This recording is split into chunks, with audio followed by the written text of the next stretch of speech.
ஜல்லிக்கட்டை நடத்தும் விழாவாக பொங்கல் பண்டிகை அமையும் என்று மத்திய இணையமைச்சர் பொன் ராதாகிருஷ்ணன் நம்பிக்கை தெரிவித்துள்ளார். சென்னை ராஜா அண்ணாமலைபுரம் பகுதியில் மழை வெள்ளத்தால் பாதிக்கப்பட்ட மக்களுக்கு பாஜக சார்பில் நிவாரணப் பொருட்களை மத்திய இணையமைச்சர் பொன் ராதாகிருஷ்ணன் வழங்கினார். பின்னர் செய்தியாளர்களிடம் பேசிய அவர், வெள்ளத்தால் பாதித்த தமிழ்நாட்டிற்கு தேவையான அனைத்து உதவிகளும் மத்திய அரசு வழங்கியுள்ளதாகவும் தேவைப்படும் உதவிகளையும் மத்திய அரசு வழங்கும் என்றும் குறிப்பிட்டார். மேலும் ஜல்லிக்கட்டை நடத்தும் விழாவாக பொங்கல் பண்டிகை அமையும் என்றும் பொன் ராதாகிருஷ்ணன் நம்பிக்கை தெரிவித்தார். மாண்புமிகு தமிழக முதல்வர் அம்மா அவர்கள் தமிழகத்தில் ஜல்லிக்கட்டு நடத்த வேண்டும், அதற்கு அவசர சட்டம் பிறப்பிக்க வேண்டும் என்று நேற்றைய தினம் கடிதம் எழுதியிருக்கின்றார்கள். தொடர்ந்து வலியுறுத்திக் கொண்டிருக்கின்றார்கள். அவர்களுக்கு என்னுடைய நன்றியை தெரிவித்துக் கொள்கின்றேன்.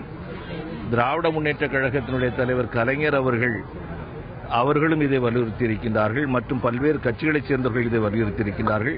வருகின்ற பொங்கலிலே நிச்சயமாக நாம் ஜல்லிக்கட்டை நடத்துகின்ற விழாவாக இந்த பொங்கல் விழா அமையும் என்கின்ற நம்பிக்கை எனக்கு இருக்கு.